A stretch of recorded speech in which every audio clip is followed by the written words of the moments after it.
Cześć, witam serdecznie. Easy Vlog.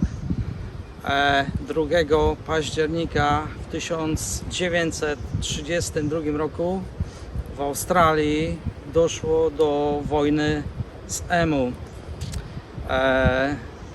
Nazywana także Wielką Wojną z Emu. Był to najdziwniejszy konflikt zbrojny w historii. Easy Vlog, zapraszam.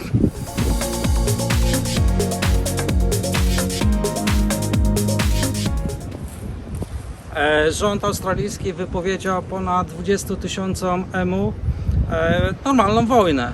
Ptaki te żerowały na polach uprawnych w pobliżu miasteczka Campion.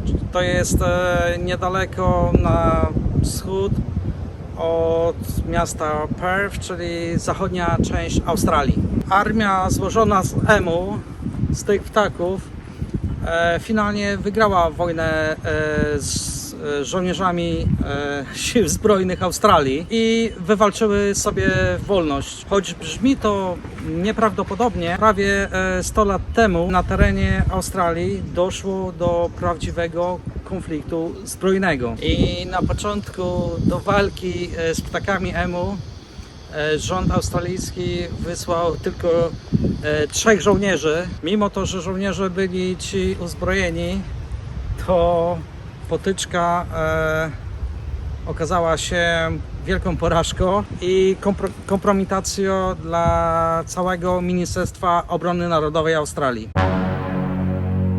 Po zakończeniu I wojny światowej do Australii powracało bardzo dużo zmobilizowanych, ale także bezrobotnych żołnierzy. No i dla rządu australijskiego to był bardzo duży problem, ponieważ nie wiedzieli, co zrobić z tymi żołnierzami i wpadli na taki pomysł, że po prostu będą ich przemieszczać do miejsc nieuprawnych, gdzie mieli oni tam zamieszkać i zacząć uprawiać pszenicę. To były właśnie te tereny niedaleko Perth i w tych właśnie zachodnich częściach Australii. Zaczęli to tymi żołnierzami zaludniać. W zamian za uprawę pszenicy dostawali dosyć pokaźne dotacje z rządu, co pozwoliło im po prostu spokojnie sobie żyć bez wielkich problemów i stresów powojennych.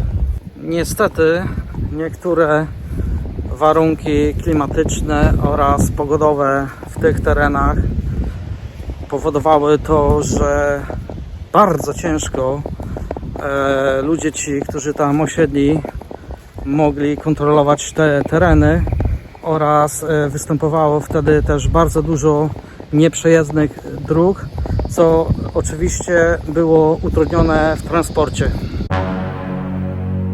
Na domiar złego w roku 1929 wybuchł wielki kryzys gospodarczy, co całkowicie pogrążyło tych mieszkańców. W związku z czym światowe ceny zbóż spadły o 50% w dół oraz wielka susza, która zapanowała, gdzie temperatury wielokrotnie przekraczały 40 stopni, wielkie spustoszenie w tych terenach. Kiepskie warunki dawały w kość nie tylko rolnikom. Było wiele pożarów, nastąpiło wielkie spustoszenie terenu, czyli powstały pustynie i zwierzęta zaczęły emigrować. Wkrótce rolnicy zauważyli, że na ich polach uprawnych pokazywały się coraz liczniejsze stada emu. I oczywiście dla emu było to bardzo dobre źródło pożywienia. Na początku rolnicy sobie z tym problemem jakoś radzili, po prostu używali prostej broni palnej, ale gdy stado urosło do 20 000 osobników, problem stał się większym zagrożeniem niż wcześniej problem z królikami w całej Australii. No i nadszedł rok 1932 i rozpaczeni rolnicy wysłali delegację do Ministerstwa Obrony Narodowej, żeby w końcu ktoś z rządu zajął się tym problemem. Minister Obrony Narodowej Sir Pierce postanowił zająć się tym problemem i wysłał na pole działania 3 uzbrojonych po zęby żołnierzy. A celem misji było zredukowanie do minimum żerujących na tych polach uprawnych ptaków emu. I także 2 listopada w 1932 roku doszło do starcia. I rolnicy zorientowali się, że w okolicy grasuje stado w sile około 50 ptaków. No i plan wydawał się całkiem prosty. Rolnicy mieli wypłoszyć stado ptaków tak, aby te ptaki uciekły wprost pod lufy przygotowane w krzakach. No ale jednak zamiast trafić pod lufę karabinów maszynowych EMU, po prostu rozbiegły się po całej okolicy. No i w dodatku broń okazała się mało skuteczna ze względu na słaby zasięg i celność. Podczas tej akcji udało się ustrzelić jedynie 12 sztuk ptactwa. Do kolejnego starcia doszło 2 dni później, 4 listopada, gdzie zauważono, że do wodopoju zbliżyło się około 1000 sztuk emu i zaczęli szykować starcie. Postanowiono przygotować tym razem zasadzkę i zaskoczyć emu. Co prawda udało się zaskoczyć emu, ale jeden z karabinów maszynowych się zaciął, ptaki się zorientowały i oczywiście rozbiegły się na wszystkie strony. Większość zdołała przeżyć. Zginęło wtedy zaledwie kilkanaście sztuk emu. W przeciągu kilkunastu dni przemyślano i stwierdzono, że zmienią taktykę ataku. Postanowiono ściągnąć taką platformę, na której umieszczono tych wysłanych przez ministra Obrony Narodowej żołnierzy i na tej platformie zaczęto ścigać emu. Niestety to też okazało się kompletnie nieskuteczne, ponieważ emu bardzo szybko biegają oraz doskonale poruszają się po tych kiepskich leśnych drogach. Nie dogonili ich. Więc 8 listopada 1932 roku w australijskim parlamencie rozpoczęto bardzo poważną debatę dotyczącą tej operacji. Póki co, do tej pory każde starcie wygrywało emu. I lokalna prasa pisała o totalnej kompromitacji. I mimo to, że minister Obrony Narodowej wysłał tam bardzo dobrze uzbrojonych żołnierzy, wszystkie te operacje stały się totalną porażką.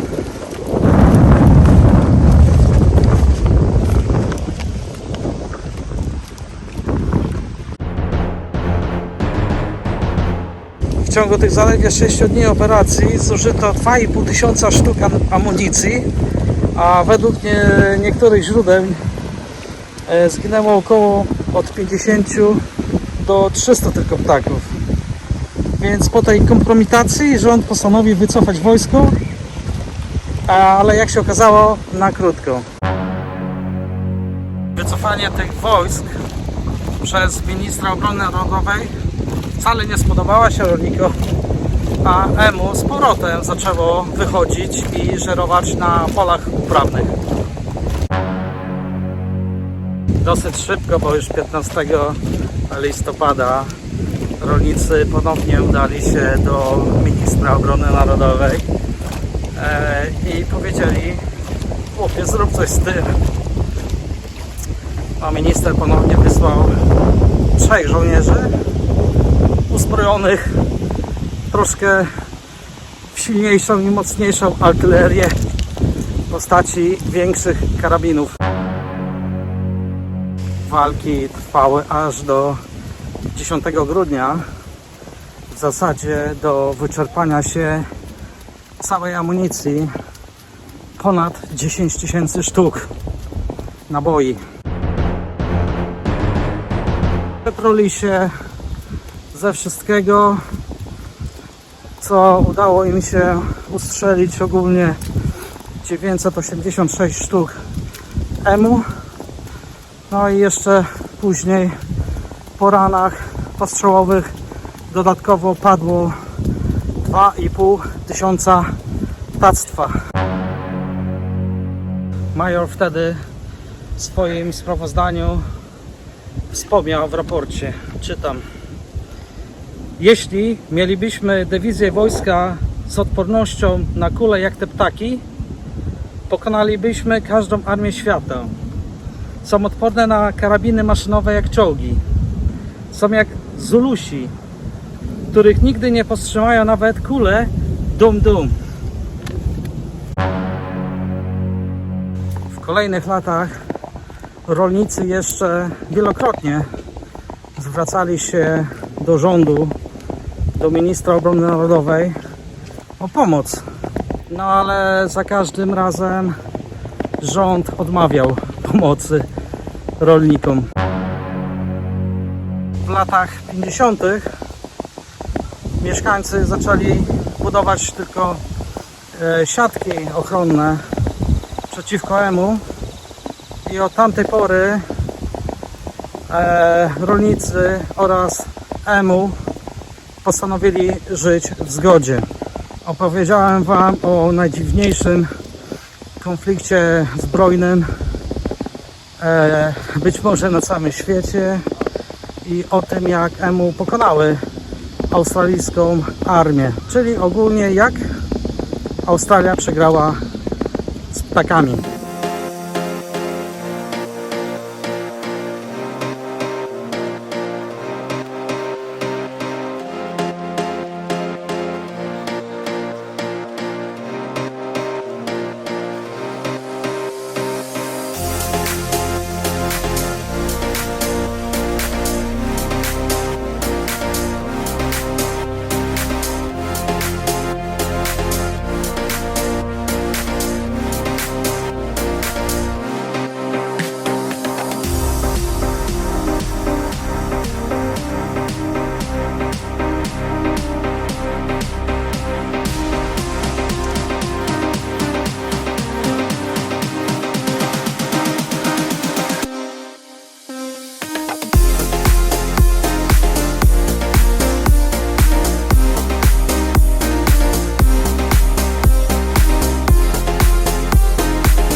to wszystko na dzisiaj.